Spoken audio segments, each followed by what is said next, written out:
Hello students, I hope you all are fit and fine. So today students we are starting the second chapter of our geography book and the name of the chapter is globe, latitudes and longitudes. So in this chapter beta we will read about the globe and we will also read about the latitudes and longitudes. So beta in the left corner you can see यहाँ पे आपको दो pictures दिखाई गई हैं जिसमें कि आपको अर्थ की अलग अलग पोजीशन के बारे में दिखाया गया है कि किस तरह से हमारी लेटीट्यूड्स और लॉन्गिट्यूड्स हैं। तो बेटे ये जो रेड मार्क आप देख सकते हैं और ये रेड मार्क, सो जो स्लीपिंग लाइंस होती हैं, जो लेटी हुई लाइंस होती हैं, इनको हम क्या बोलते हैं? लैटिट्यूड्स, जो कि हमारी ईस्ट टू वेस्ट या वेस्ट टू ईस्ट हैं। और जो नॉर्थ टू साउथ जो लाइंस जा रही हैं उनको हम क्या बोलते हैं? Longitudes. So let us start the chapter बेटे।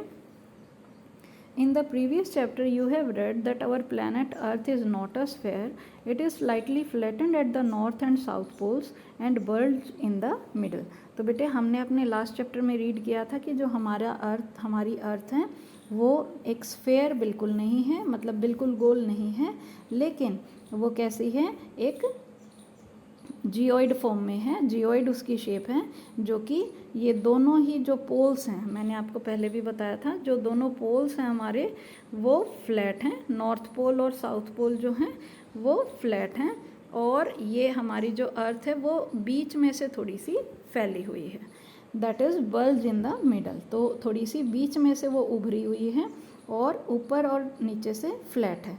जैसे किसी बॉल को आप अगर प्रेस करते हैं फिंगर्स के बीच में रख के तो क्या होता है? वो ऊपर और नीचे से फ्लैट हो जाएगी और बीच में से थोड़ी सी फैल जाएगी। सो ऐसी ही शेप हमारी अर्थ की है बेटे। You may look at a globe carefully in your classroom to get an idea. तो बेटे लेफ्ट साइड में यहाँ पे आपको ग्लोब की पिक्चर दी हुई है, तो यहाँ से आप देख सकते हैं कि हमारी अर्थ की कैसी शेप है। Globe is the true model और miniature form of the earth. तो जो ग्लोब है बेटे वो हमारी अर्थ का एक छोटा फॉर्म है, मतलब हम अपनी अर्थ को एक छोटे फॉर्म में जब देखते हैं तो उस फॉर्म को हम क्या बोलते हैं? Globe. Globes may be of varying size and type. Big ones which cannot be carried easily, small pocket globes, and globe-like balloons which can be inflated and are handy and carried with ease. तो बेटे जो हमारे globes होते हैं वो अलग अलग size के होते हैं। कुछ ग्लोब्स जो होते हैं वो बहुत बड़े होते हैं साइज़ में, जिनको हम आसानी से कैरी नहीं कर सकते हैं। कुछ ग्लोब्स जो होते हैं वो स्मॉल पॉकेट ग्लोब्स जैसे होते हैं, मतलब जिनको हम पॉकेट में भी कैरी कर सकते हैं। और कुछ ऐसे होते हैं जो गुब्बारे जैसे ग्लोब होते हैं, जिनमें हम हवा भरते हुए उनको फुला सकते हैं और उनको यूज़ करने के बाद उनकी हवा को निकाल के दोबारा से आसानी से अपने साथ कैरी कर सकते हैं। The globe is not fixed, it can be rotated the same way as a top spin और a potter's wheel is rotated. तो बेटे यहाँ बताया गया है कि जो हमारा ग्लोब होता है, जैसे हमारी अर्थ हमेशा घूमती रहती है, वैसे ही जो ग्लोब होता है ये भी बिल्कुल फिक्स नहीं है, ये भी हम घुमा सकते हैं, रोटेट कर सकते हैं। जैसे हमारा लट्टू घूमता है ना, एक प्लेस पे लट्टू घूमता रहता है, तो ऐसी ही हमारी अर्थ घूमती है और ऐसे ही हम ग्लोब को भी घुमा सकते हैं। और या फिर आपने देखा होगा जो ये कुम्हार होते हैं जो घड़ा बनाते हैं, तो उनका जो पहिया होता है वो जैसे घूमता है एक ही प्लेस पे, तो इस तरह से हमारा ग्लोब भी घूमता है। हमारी अर्थ भी बेटे अपने एक्सिस पे इसी तरह से घूमती है। On the globe countries, continents and oceans are shown in their correct size. तो बेटे हम ग्लोब से इतने ज़्यादा क्यों हम उसके बारे में जिक्र कर रहे हैं? क्योंकि ग्लोब से जितने भी हमारे देश हैं या जितने भी हमारे कॉन्टिनेंट्स हैं ये या ओशंस हैं, उन सभी को उनके करेक्ट साइज़ में हम ग्लोब पे दिखा सकते हैं। अब अर्थ तो इतनी बड़ी है तो उसको कैसे हम दिखाएं? तो इसीलिए हमने उसको ग्लोब पे शो किया है। It is difficult to describe the location of a point on a sphere like the earth. तो बेटे अर्थ देखिए बहुत बड़ी अर्थ है हमारी और उसके बिल्कुल छोटे से पार्ट पे हम रह रहे हैं, तो किसी भी पर्टिकुलर पॉइंट का लोकेशन देना, मतलब किसी भी पर्टिकुलर पॉइंट की प्लेस बताना बहुत ज़्यादा मुश्किल है। So now the question arises has to how to locate a place on it. तो बेटे अब हमें ये मतलब हम कैसे उस प्लेस को लोकेट करें? सपोज़ मुझे किसी पर्टिकुलर प्लेस के बारे में पता लगाना है, तो मैं कैसे पता लगाऊं कि वो प्लेस कहाँ पे है? We need certain points of reference and lines to find out the location of places. तो इसीलिए बेटे हमें कुछ ऐसी लाइन्स की ज़रूरत है, कुछ ऐसे पॉइंट्स की ज़रूरत है जिसकी हेल्प से हम सभी प्लेसेस के बारे में एक्यूरेट पता लगा सकें कि वो प्लेसेस कहाँ हैं। So you will notice that a needle is fixed through the globe in a tilted manner. You will notice that a needle is fixed through the globe in a tilted manner which is called its axis. तो बेटे आप left side पे देख सकते हैं, ये जो needle यहाँ पे ग्लोब के यहाँ पे लगी हुई है, ये ग्लोब को एक तरफ झुका के, टेढ़ा करके, मतलब जो हमारा ग्लोब है वो एक तरफ झुका हुआ है, झुकी हुई पोजीशन में ये निडल जो है वो फिक्स की गई है और इसको क्या बोला जाता है, एक्सिस। इसको हम क्या बोलते हैं, एक्सिस। ओके, तो हमारी जो अर्थ है बेटे वो भी अपने जो उनका ऑर्बिट है उस पर वो भी थोड़ी सी झुकी हुई है, इस तरह से टिल्टेड है ना। So 2 points on the globe through which the needle passes are 2 poles। तो ये जो 2 पॉइंट है जहाँ से निडल पास कर रही है बेटे, ये हमारे 2 पोल्स हैं, ये नॉर्थ पोल और ये साउथ पोल। जो ऊपर की साइड है ये नॉर्थ पोल है, नीचे की side south pole.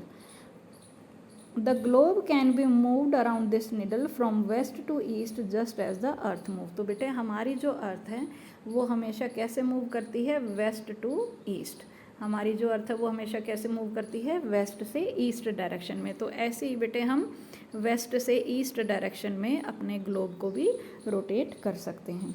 But remember there is a major difference. लेकिन बेटे आप तो कहेंगे कि बिल्कुल सेम हो गया ग्लोब और अर्थ तो, लेकिन एक बहुत बड़ा डिफरेंस क्या है कि the real earth has no such needle. ऐसी जो निडल हमने ग्लोब में यूज़ की है, ऐसी कोई भी निडल हमारी अर्थ में नहीं है। It moves around it axis which is an imaginary line. तो जो हमारी अर्थ है वो अपने एक्सिस पे घूमती रहती है बेटे, जिसको हम एक इमेजिनरी लाइन मानते हैं। तो वो बिना किसी नीडल के अपने एक्सिस पे घूमती रहती है। जैसे जो आपका लट्टू है वो अपने एक जगह पे घूमता रहता है, तो इसी तरह से हमारी जो अर्थ है वो भी अपने एक्सिस पे घूमती रहती है। Another imaginary line running on the globe divides it into 2 equal parts. This line is known as the equator. एक और इमेजिनरी लाइन है बेटा, ये जैसे हमारी अर्थ है, इसको ये एक इमेजिनरी लाइन है जिसको हम क्या बोलते हैं, इक्वेटर। तो ये जो इमेजिनरी लाइन है, ये इमेजिनरी माने हम ऐसी कल्पना करते हैं, ऐसा है नहीं, ठीक है, एक्चुअल में कोई ऐसी लाइन नहीं है, लेकिन हमें अपनी अर्थ को स्टडी करने के लिए ये इमेजिनरी लाइंस बनानी पड़ी। तो ये वो लाइन है बेटे जो हमारी अर्थ को 2 इक्वल पार्ट्स में डिवाइड करती है। जो नॉर्थ का पार्ट है, ये देखिए इधर ये नॉर्थ पोल है, ये इधर साउथ पोल है। तो ये जो नॉर्थ का पार्ट है इसको हम क्या बोलते हैं, नदरन हेमिस्फीयर। इसको क्या बोला जाता है, नदरन हेमिस्फीयर। और जो साउथ का पार्ट है इसको क्या बोला जाता है, southern hemisphere. They are both equal half. तो बेटे ये जो दोनों ही हेमिस्फेयर बन जाते हैं, दोनों ही बिल्कुल इक्वल हैं। तो अगर ये क्वेश्चन आता है कि ऐसी कौन सी लाइन है जो हमारी अर्थ को 2 इक्वल पार्ट्स में डिवाइड करती है, तो वो क्या है, इक्वेटर। और अगर इस आपसे पूछा जाए कि वो रियल लाइन है या इमेजिनरी लाइन, तो आंसर क्या होगा, imaginary line. Okay, so now moving further, they are both equal halves, therefore the equator is an imaginary circular line and is a very important reference point to locate places on the earth। तो बेटे हमारी जो ये equator है बहुत important line है, क्योंकि इससे हम अर्थ को 2 इक्वल पार्ट्स में डिवाइड कर सकते हैं और कहीं ना कहीं किसी भी प्लेस के बारे में पता लगाने के लिए ये हमें बहुत ज़्यादा हेल्प करती है, क्योंकि ये हमारी अर्थ को 2 इक्वल पार्ट में बांट रही है। The all parallel circles from the equator up to the poles are called parallel of latitude. तो बेटे आप यहाँ पे राइट साइड में देख सकते हैं, ये हमारी इक्वेटर है और इससे पैरेलल जितने भी सर्कल्स हैं इन सभी को हम क्या बोलते हैं, लैटिट्यूड्स। तो आप हमेशा याद रखेंगे बेटे, जो लेटी हुई लाइंस होती हैं, जो स्लीपिंग लाइंस होती हैं, इनको हम क्या बोलते हैं, लैटिट्यूड्स। जो स्लीपिंग लाइंस होती हैं वो क्या होते हैं, लैटिट्यूड्स। इस तरह से आप याद रखेंगे। और जो स्टैंडिंग लाइन होती हैं उनको हम क्या बोलते हैं, लॉन्गिट्यूड्स। ये ऐसे आप याद रख सकते हैं। तो आप देख सकते हैं कि ये जो इक्वेटर है, इक्वेटर के बिल्कुल पैरेलल, पैरेलल का मतलब क्या होता है कि ये लाइंस कभी मीट नहीं करती, इक्वल डिस्टेंस होता है, आप कहीं कहाँ तक भी चले जाए। तो इस तरह सर्कल्स की फॉर्म में ये है हमारे, ये देखिए यहाँ पे नॉर्थ पोल 90 डिग्री पे, और यहाँ पे इक्वेटर से 20 डिग्री, 40 डिग्री, 60 डिग्री, 80 डिग्री, इस तरह से हम पोल तक आते हैं। तो इनको बोला जाता है बेटे parallel of latitudes. Next is